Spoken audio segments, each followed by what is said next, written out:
Il y a plus de paille que de grains. Proverbe français. On entend parler de gluten à tout va. Qu'il y a des intolérants au gluten, que le pain d'aujourd'hui est mauvais pour la santé, etc.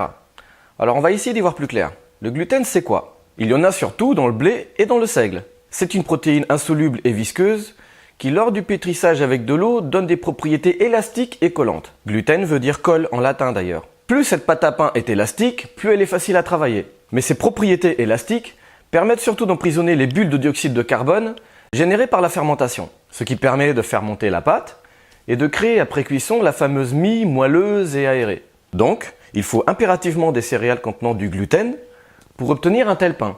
Notre pain, si moelleux, est principalement composé de blé. Et dans le blé, il y a beaucoup de gluten. Mais alors, notre pain a toujours été fait avec du blé.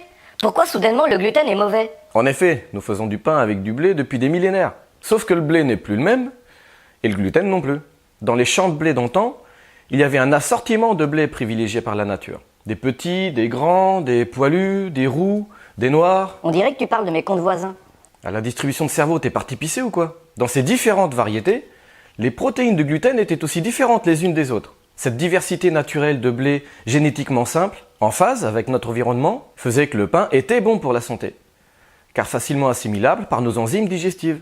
Puis, les industriels de l'agroalimentaire ont eu besoin de produire en grande quantité. Il fallait donc un blé facile à cultiver, simple à travailler et facile à lever pour produire aisément un maximum de pain et de façon rentable. Ces industriels ont alors sélectionné et modifié le blé par hybridation diverse, éliminant les espèces simples et peu pratiques, pour ne garder que 2 ou 3 sortes génétiquement complexes pour être très productives.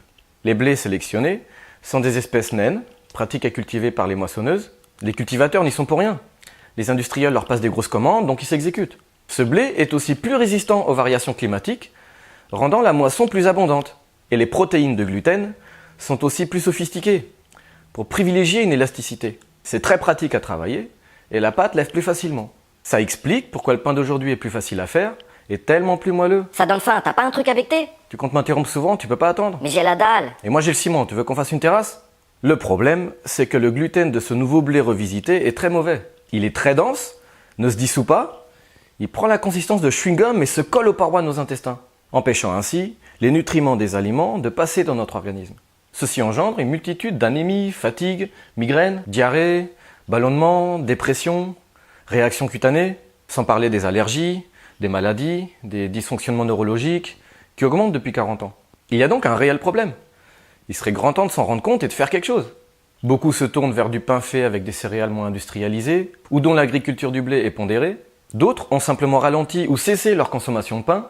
On ne compte plus le nombre de témoignages de personnes qui vont mieux depuis qu'elles ont arrêté de manger le pain moderne. Les boulangers vont sûrement rager en regardant cette vidéo. Mais tout ce que j'ai à leur dire, c'est de faire leur métier de façon réfléchie et de respecter les consommateurs en achetant de la farine issue d'agriculture responsable. Les industriels de l'agroalimentaire déclarent qu'il n'y a qu'avec le blé sélectionné moderne qu'on peut faire du pain et que les variétés abandonnées sont impossibles à faire lever. Mais si c'est le cas, comment le pain était-il fait avant avec les anciennes variétés de blé? Avec patience et savoir-faire, à l'ancienne.